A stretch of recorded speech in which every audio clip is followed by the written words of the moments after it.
my name is Stan Ross. I'm the CEO of Digital Ally. Our ticker symbol on NASDAQ is DGLY. I'd like you to please take a look at our forward-looking statement concerning forward-looking statements that we'll be making in this presentation. And also want to thank you for joining RedChip's conference. One of the things about Digital Ally is our claim to fame is in-car video systems and body cameras for law enforcement. So with that being said, I'd like to go ahead and open up the presentation with a video. We have a product that is dependent upon reliability for our customers. They need to make sure that this product works all the time, every time it's turned on. Digital Ally has been around for over 10 years. Digital Ally is focused mainly on video. We were clearly one of the leaders when we came out with the very first solid-state in-car system that's totally encapsulated in a rearview mirror. We're one of the first pioneers in the digital revolution in dashboard cameras and now again with body cameras. There's approximately 18,000 law enforcement agencies out there in the United States. And of those 18,000, we service approximately 9,000 in some form or way in regards to our video equipment. We want things to work in the law enforcement realm to be cop-proof. In other words, it's easy to use. We don't have to think about a whole lot of things while we're trying to do a pretty tough job. And we want it to be tough. We want it to be unbreakable in most cases, and we want it to work. And Digital Ally gives us that product. So our commercial customers include municipalities with power trucks, ambulances, fire trucks. We also do taxis and limos. We're also in the small bus market. Any company that has a fleet, we want to increase safety and we want to improve the overall return on investment. We really feel that we can come in and have roughly a 75% reduction in your risk through utilization of our products. We actually design, develop, manufacture, sell, and support the products in-house. We have ample resources. We're a public company. We invest in engineering at the front end and in customer service at the back end. Customer service is definitely the top priority for all of us here at Digital. We want to make sure that our customers are satisfied and they're happy with the product that we provide to them. Customers choose Digital Ally because we have the complete solution. We offer in-car video, body camera video, and a way to link them together, as well as a team dedicated to the back-end management and storage of that data. We have at least 6 to 10 different patents in various areas of technology. The most unique is what we call the ViewLink patent. Our ViewLink product, what happens is as soon as you turn on, let's say, your lights, or someone may pull their gun, there's a lot of triggers. But as soon as they do that, it not only activates the in-car video system, but it also activates their body camera. The product functionality is absolutely important, so it needs to be very reliable, and Digital Ally produces such a product and then stands behind it. We need it to work when we're faced with the most dangerous situations. It's vital. The important thing is that there's no moving parts. It's not susceptible to heat, vibration, or cold. That makes it very reliable. And our equipment, although it's very high technology, it's very simple to use. We joined with Digital Ally just to upgrade our technology, to increase the functionality, to make it more intuitive for our officers. Digital Ally, the core of the company is really our engineering team. Besides being a problem solver as an engineer, as a software engineer, we're also looking for innovation. We're always looking to better our products. What sets Digital Ally apart is our ability to adapt to customers' needs by bringing different products to the market and not create a situation where a product is going to be a one-size-fits-all for every customer. We customize our solutions to the department's needs and budgets. If I come to work and I do 100 of these a day, and if one will save somebody's life, I've did my job. That's all I'm working for. As you can see, we are a company that I like to say is sort of a cradle to grave. We absolutely do everything from the design aspects of our products to the manufacturing and also the distribution through our own sales force. You can see that we have a wide sweep of products. The uniqueness of our products is that it was one of the very first solid-state systems that was totally encapsulated in a rear-view mirror. You take a quick look at our, I guess, the breakdown of our business. Law enforcement has been the majority of our revenue for many years, but we've also recognized a market in the commercial side of things. So we developed what I used to call a dummied down law enforcement version of an in-car system and implemented more applications that would go for fleet vehicles. So we are now one of the largest provider of in-car video for ambulances, taxi cabs. Matter of fact, our body cameras are used at Royal Caribbean cruise lines. So while law enforcement is still the bulk of our business, our commercial division is gaining very quickly. And the nice thing about that is you're not dealing with as much of a government budget as you are where you have industry that recognizes the value of driver behavior, personal behavior, and also capturing the truth in regards to if there was an incident, whether it was your fault or not. For law enforcement, we have about 3 good competitors that are out there. WatchGuard is one of them. I will talk a little bit more about WatchGuard and also some of the other players later in our presentation concerning some technology that we developed and some litigation that's associated with that. But WatchGuard's a good company. They've been out there. They've got a very strong in-car system. Also, you've got the Panasonic. You've got L3. Recently, a company called Coban was just acquired by a VC out of Chicago. In regards to the body camera side of things, it's a little different. A company that you all probably know as Taser is very big in the body camera business. They've actually changed their name to Axon, and they changed their name to Axon because they do see their company growth being more in the video side and video storage than they actually do with their Taser product. So they're a very good competitor. Vivue is a good competitor. Reveals out of the UK, we run into them every once in a while. And then again, WatchGuard is actually in the body camera side of the business as well. As you can see, we have a complete line of systems as far as an in-car and body camera. Here's just a little snapshot of those products. And we also provide storage and case management, both for local servers and in the cloud. We have what's called the DVM 800. It is a very feature-rich in-car video system. It's actually our hottest selling item that we have out there right now. We've been able, I think we introduced this product, a good 5 years ago, and it still is our top seller. So it was very feature-rich early on and continues to dominate as far as our sales. We also have a higher tech system called the DVM 800 HD. And again, it is just what it says. It's the higher definition cameras associated with it. The reason someone would go with that versus just the standard 800, you got to have the storage capability because you got to realize you're looking at about 4 times as much storage needed if you're going with an HD model versus your standard model. Our body cameras, one of the unique things about Digital Ally and our market is that we actually have 2 varieties of an in-car or a body camera. One, which is a single unit, which a lot of them like, to where they just go ahead and put it on their tactical vest or their their uniforms. And then there's the 2-piece that allows the officer to actually go ahead and put the DVR portion of the unit, on his belt, in his pocket, and then clip the camera portion of it wherever he feels is most appropriate. A lot of them like just the chest mount. Some of them go ahead and put it on the shoulders, on their helmets, their hats. But it's the flexibility that we bring that really helps it out.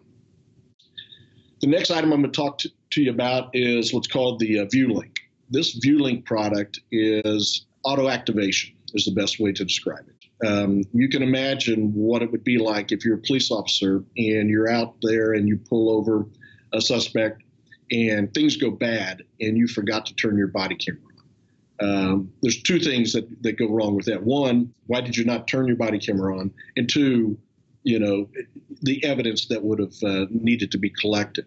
The ViewLink product is an auto activation. Not only will it activate the in-car system, but it also activates the officer's body camera. And that happens by a number of triggers. It could be as simple as turning on the lights. It could be as simple as pulling a gun, opening up a door, speeding. You decide what those triggers are, and it will activate all the cameras. This is the heart and soul of our patent litigation that I'll talk about. And also, it is becoming a product that is being not only requested, but almost nowadays mandatory, that is in the industry. So we're very excited about this and how it gives us an upper leg in the industry as far as our technology. Again, the uniqueness of our products and what we have in regards to the deployment of over, I want to say, we probably have touched 9,000 different agencies throughout the country. Currently, actively, probably have 8,000 that buy from us. And even over the last 2 years, again, it really depends on their budgets, but I'd say over the last 2 years, 6,000 different agencies have bought from us. So you can see our numbers are quite big, over 90,000 units worldwide. Body cameras are young and just up and coming in this industry, but we've got a good portion of those out there as well. And we're also international. So we've got distributors throughout the country or throughout the world, and we're in about 40 different countries right now. The commercial side of things. Again, this is probably one of our fastest growing divisions. Well, it clearly is our fastest growing division. When we first got into it, it was as simple as the need from a local taxi cab company that said, we're having incidences where people are not paying, or fights, or someone just gets sick in the back seat. They need to be able to sit there and validate that, and also help protect them, the drivers themselves. And so when we expanded the model, which we call the DVM 250, we also seen all the other applications that came into play. And so that's where the ambulances come in. I think in our video, we talk about small buses as far as the parking spot. And then, of course, I mentioned the body camera needs, like Royal Caribbean cruise lines. So the DVM 250, great product, tremendous amount of traction. And the nice thing about it also has a uniqueness in regards to its storage capabilities too. So you could sit there and decide if you want to use a local server. Most of the commercial teams go ahead and use the cloud, because you're looking at a fleet, and not all come back to a centralized facility or precincts, like law enforcement that pull in there and download all their information through Wi-Fi. With these fleets that may be all over the country, if you've got a truck, or let's say you're the parking spot who has vehicles at all the airports, corporate's going to want to be able to pull up and look at all the vehicles throughout the country that they have parking spot facilities at. And so cloud-based management is real big, and also we like it because it's reoccurring revenue as well. You can take a quick snapshot of what we're talking about here. Is if let's say a department wanted to sit there and look where all these cars are at, where they've been, you could see where he may have a violation, because we have speed monitoring there. So this is really a driver behavioral tool as much as video gathering. So you'd pull it up, you take a look where all your vehicles at. You can sit there and then say, okay, I see there's an incident. I want to look at such and such vehicle. You pull it up, and then you say, okay, this particular trigger went off because of G-force. And so you would actually go ahead and hit that, and then it would pull up that vehicle and actually show where they were speeding around the corner. And obviously, you've got the video there. Matter of fact, I've got some unique videos here that will show a little bit on the commercial side that I'd like to share with you. My favorite is where we also have GPS tracking, and this vehicle was stationary for a period of time, which activated a trigger, and it was because the gentleman was sleeping. And I think you'll find it humorous when you see how he reacted when he realized that the unit was activated. So here's the video of our commercial products.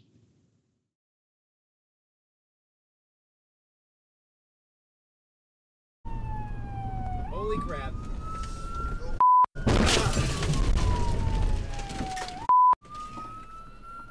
Killed a siren.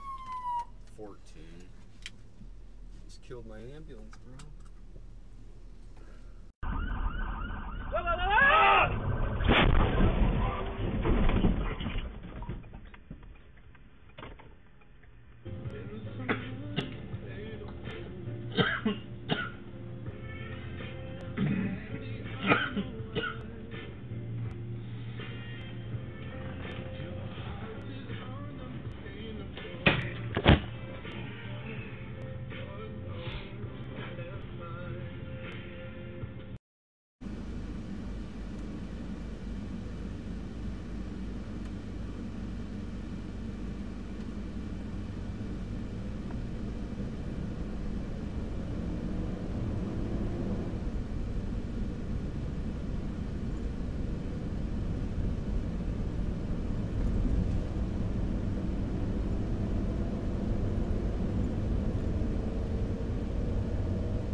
neck, they stand out. Anyways, I hope you enjoyed that. I tell you, we're extremely excited about the future of our company here in 2018. Matter of fact, we just recently filed our 10K, so feel free to get on there and take a look at it. And we'll be having our 10Q here in about the next 30 days will be filed as well. But you can see that this is a product that there's a great need. There's also a tremendous amount of respect that's now been given to in-car video systems and body cameras. So it's not something that's out of the norm. Our industry continues to grow real strong. We think that we're going to see growth in both aspects, our law enforcement division and clearly our commercial division. And we already have almost $1 million reoccurring revenue that'll hit in 2018 just from the business that's already booked. So it's an exciting time for us. I do want to touch on a little bit on our litigation. I did not cover that earlier. But the ViewLink product that I talked about earlier, it has auto activation. Well, when we introduced that into the industry, quickly you've seen the industry liking and wanting to copy what we had done.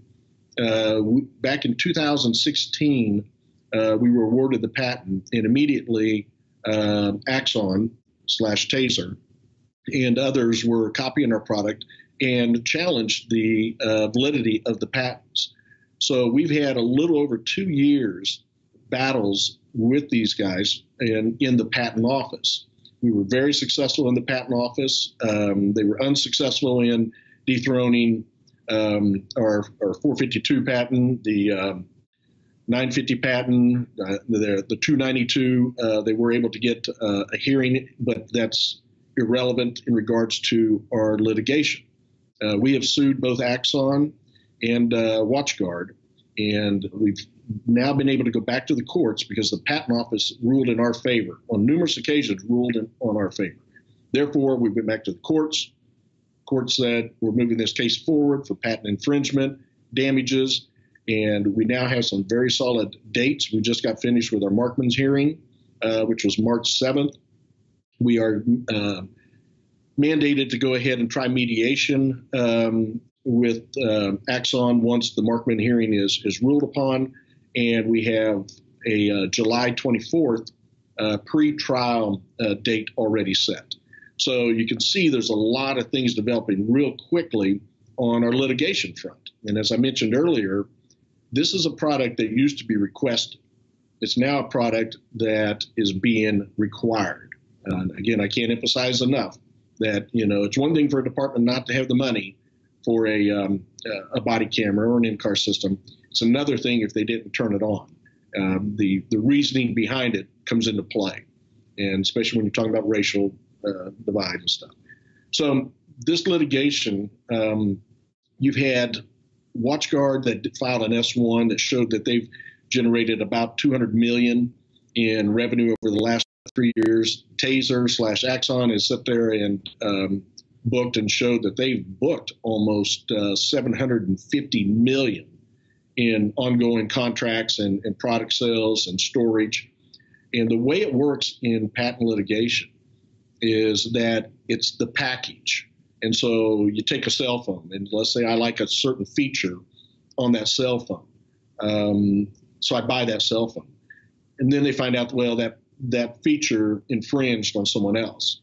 The damages aren't the, 10 cents, dollar, whatever it would have cost for that feature. The damage is the fact that it was a $700 cell phone. So you use the big number, the big picture of the package. So you can sit there and run the numbers yourself. But if you're looking at just a normal licensing agreement to where it may be somewhere between a 20, 30, 35%, maybe larger depending on the factors surrounding the invention, that comes a very, very, very big number when you're looking at these two companies. Then you sit there and you look at that it's willful infringement, the damages are triple. So it even gets to become a bigger number. So that being said, there's a lot of exciting things going to happen on the litigation front, the core business, and we're just pretty lucky. So this time I'll go ahead and open it up for a Q&A. Okay, we're now opening the line for our Q&A session with Digital Ally, ticker symbol DGLY on the NASDAQ. And with us today for the Q&A session, we have Stan Ross, Chairman and CEO. Welcome, Stan. Thank you, Paul. Happy to have you here. We're just going to jump right into the questions. We have a few that have come in already. Can you talk a little bit about what differentiates Digital Ally from other companies that provide body cameras specifically to law enforcement? Yeah, we're one of those unique companies that I sort of say we're a cradle-to-grave type of company because we actually do our own engineering design work. We actually do our own manufacturing. We have our own distribution channel. So we're able to sit there and take a product and take it into the law enforcement or the commercial markets. And if they have a particular need or tweak that they would like to see accomplished, well, we're capable of doing it because it is a product that we've designed right here in Lenexa, Kansas. So that gives us a real leg up on the competition and is probably one of the reasons we have such a large IP portfolio. Very good. Thank you, Stan. Our next question, can you talk a little bit more about your NASCAR partnership and really what it means for the partnership itself, but what it means more for future business opportunities for the company? Yeah, I tell you, Paul, we're very fortunate to be have been chosen by NASCAR as one of their technology providers, and more so on the, let's say, the video side of things, although that we do provide them with some of the audio. The big thing there as far as the partnership is the fact that it's just opens up doors that a company like Digital Ally would have had a real hard time being able to get into. I mean, if you look at some of their sponsors, FedEx, UPS, Coca-Cola, I could go on and on about the numerous fleet partners that they have.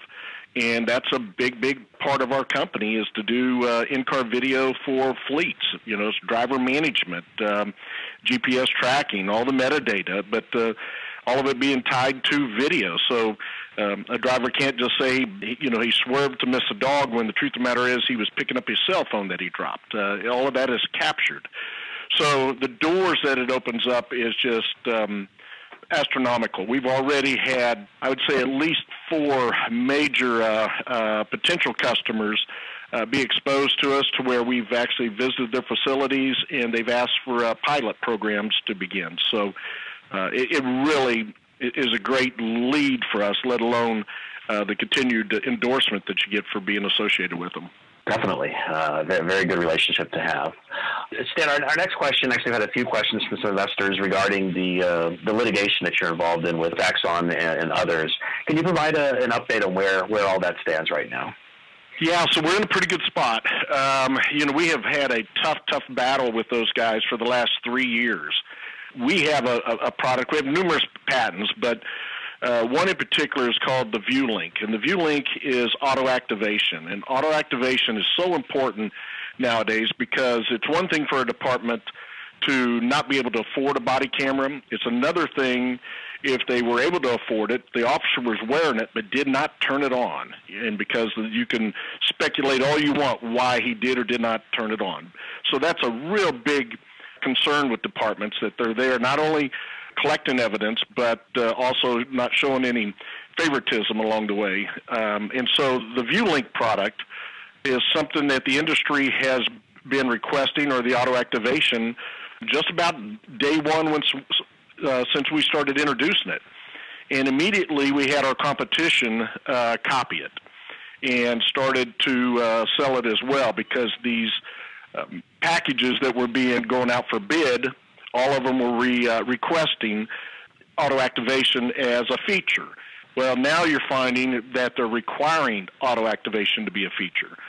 So we had several departments that were violating our patents, and instead of just trying to negotiate with us and work out some kind of a royalty program, they challenged it in the patent office, both Axon and another company called WatchGuard. Axon, you all may know, is their former name is Taser. They've booked about $750 million worth of business, and a lot of it has been because of the riding on the backs of our technology. So they've never denied that they were violating the patent. They always sat there and said, well, the patent should have never been issued. So they've challenged us over the last 3 years in the patent office numerous times, numerous attempts, and lost every one. So we're at a point now where in October and again in December, two of the major patents that we have came back from the patent office, final time, saying these are valid patents. You have not produced anything that said that there was prior art that should have this overturned.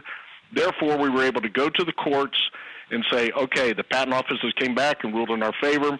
Let's get this litigation going concerning damages. So right now where we're at, we've already had a Markman's hearing in regards to the Axon. And matter of fact, we've got a pretrial date set for July 24th. We also have a situation with WatchGuard that we anticipate in June.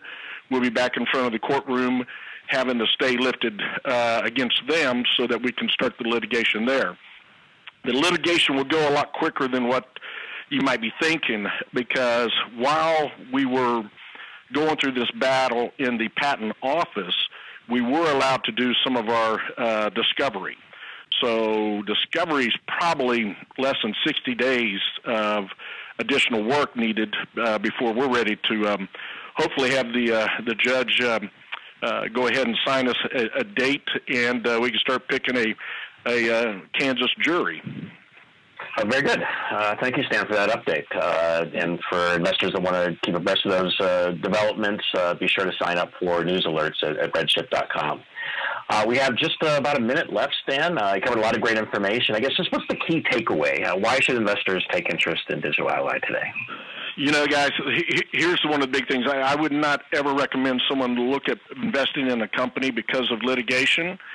But when you've had the success that we've had in the patent office, and you have a situation where Axon won a major patent claim the other day against a competitor in our field, in not so much the video, but a company called Phaser. And when you see that they got awarded a 40% royalty revenue number, you start backing into some of the numbers that could be potentially awarded to Digital Ally and the ongoing royalty stream from not only it, you got to realize Panasonic, L3, Motorola, and some other big names are in our industry. We've got a great product where we now have an industry recognizing who is the patent owner of auto activation. And I think you're going to see great growth in both the commercial and the law enforcement side over the next 18 months or sooner. Very good. So a lot of exciting things for investors to look forward to. Thank you, Stan, for joining us. Again, we were talking with Stan Ross, Chairman and CEO of Digital Ally. The ticker symbol is DGLY on the NASDAQ.